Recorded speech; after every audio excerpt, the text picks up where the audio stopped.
જય માતાજી મિત્રો, આજે આપણે વાત કરશું દીકરી જમનાબાઈ અને જલારામ બાપાની વાત। જલારામ બાપાએ વીરબાઈ માને કસોટી કરવા સાધુ સ્વરૂપે આવેલા ભગવાનને દાનમાં આપી દીધા। પછી જ્યારે વીરબાઈ માં પાછા જગ્યામાં પધાર્યા ત્યારે જલારામ બાપાએ વીરબાઈને કહી દીધેલું કે તમને સાક્ષાત ભગવાનના પગલે ચાલીને ભગવાનની સાથે જવાનું સૌભાગ્ય પ્રાપ્ત થયું। આજથી આપણા સાંસારિક સંબંધો પૂરા થયા। આજથી તમે જગ્યામાં ફક્ત ભંડારી તરીકે રહેજો।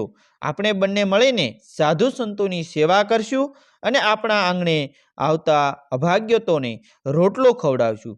વીરબાઈમાએ પણ જલારામ બાપાની વાતને ભગવાનની આજ્ઞા સમજીને માથે ચડાવી લીધી હતી અને જલારામ બાપા અને વીરબાઈમાએ એ પછી આખું જીવન બ્રહ્મચાર્યનું પાલન કર્યું। એ પહેલા તેમને એક દીકરી હતી, એ દીકરીનું નામ જમનાબાઈ હતું।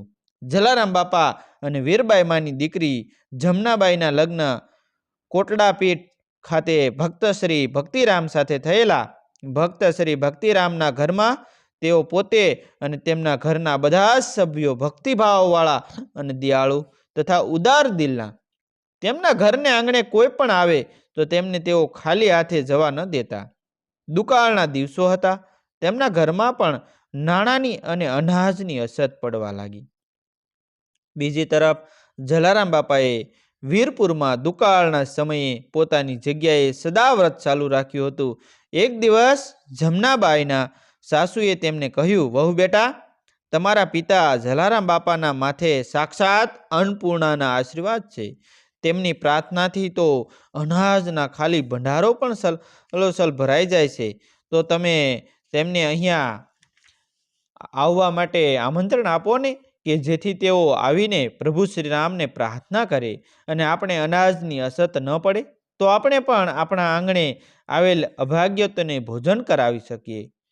તેમની સાસુના કહેવાથી જમનાબાઈએ જલારામ બાપાને સંદેશો મોકલ્યો અને પોતાના ઘરે આવવા માટે આમંત્રણ આપ્યું। હવે જમનાબાઈનો સંદેશો મળતા જ બીજા દિવસે જલારામ બાપા કોટડાપીઠ જવા માટે નીકળી ગયા। તેઓ કોટડાપીઠ પહોંચ્યા એટલે ભક્ત ભક્તિરામ અને જમનાબાઈ અને તેમની સાસુએ જલારામ બાપાને આવકાર આપ્યો।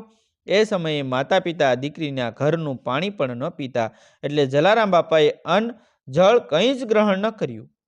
થોડી વાર વિશ્રામ કર્યા પછી જમનાબાઈને સાસુએ પોતાના મનની વાત જલારામ બાપાને કહી। મારી પણ ઈચ્છા છે કે મારા આંગણેથી કોઈ પણ ભૂખ્યા પેટે પાછું ન જાય। હું મારા આંગણે જે કોઈ આવે તેને ભરપેટ ભોજન કરાવી શકું, પણ દુકાળના કારણે ઘરમાં અનાજની ખોટ વર્તાય છે। એટલે એટલું બોલીને તેઓ ચૂપ થઈ ગયા। જલારામ બાપા તેમના મનની વાત સમજી ગયા। તેમણે કહ્યું કે તમારી અનાજની કોઠીઓ ક્યાં છે? જમનાબાઈના સાસુ જલારામ બાપાને અનાજની કોઠીઓ પાસે લઈ ગયા। એટલે જલારામ બાપાએ જમનાબાઈને એક ઘીનો દીવો અને તુલસી પત્ર લાવવાનું કહ્યું। જમનાબાઈ તરત જ જઈને ઘીનો દીવો અને તુલસી પત્ર લઈ આવ્યા। તેમણે એ જલારામ બાપાના હાથમાં આપ્યા। જલારામ બાપાએ અનાજની કોઠી પાસે દીવો કર્યો અને કોઠી પર તુલસી પત્ર મૂકીને પ્રભુ શ્રી રામની જય બોલાવી। પછી જમનાબાઈની સાસુએ કહ્યું કે દરરોજ પ્રભુ શ્રી રામનું નામ લઈને આ કોઠી પાસે ઘીનો દીવો કરજો અને તુલસી પત્ર મૂકીને કોઠીમાંથી અનાજ લેજો। આંગણે આવેલા અભાગ્યતોને રોટલો ખવડાવવાથી અને સાધુ સંતોની સેવા કરવાથી તો હરિ ખુશ થાય। તમે પણ આંગણે આવેલા અભાગ્યતોને રોટલો ખવડાવજો અને સાધુ સંતોની સેવા કરજો। તમારા ઘરમાં અનાજની ખોટ ક્યારેય નહીં વર્તાય। એટલું કહીને તેમણે બધાને રામ રામ કર્યા અને વીરપુર પરત ફર્યા। ઘણા દિવસો વીતી ગયા।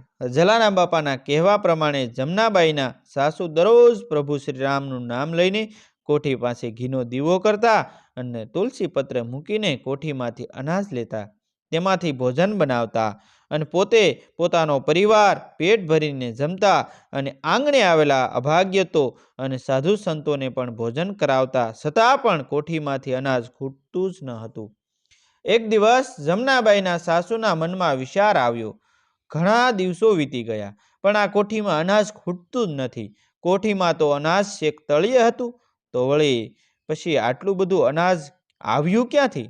ક્યાંક એવું તો નથી ને કે હવે અનાજ ખૂટવા આવ્યું હોય? જો ખરેખર એવું હશે તો આપણે આવેલા અભાગ્યતને રોટલો ખવડાવવામાં ક્યાંક અમારે ભૂખ્યા રહેવાનો વારો ન આવે. એમ વિચારી તેઓ અનાજની કોઠી પાસે ગયા અને કોઠીનું ઢાંકણું ખોલીને જોયું તો કોઠી સાવ ખાલી હતી. તેમાં અનાજનો એક પણ દાણો ન હતો. એ પછી તેમને ખૂબ જ પસ્તાવો થયો અને તેમને મનોમન જલારામ બાપાની માફી માંગી. કોઠી પાસે ઘીનો દીવો કરીને તુલસીપત્ર મૂકીને કોઠીમાંથી અનાજ કાઢ્યું. એ પછી પણ એ કોઠીમાંથી અનાજ નીકળતું હતું, પણ ફક્ત તેમના પરિવાર પૂરતું જ અનાજ નીકળતું હતું. જય માતાજી મિત્રો, તમને ખરેખર અમારી વાર્તા ગમી હશે તો વાર્તાને લાઈક કરી દેજો, વિડીયોને શેર કરી દેજો. થેન્ક યુ મિત્રો.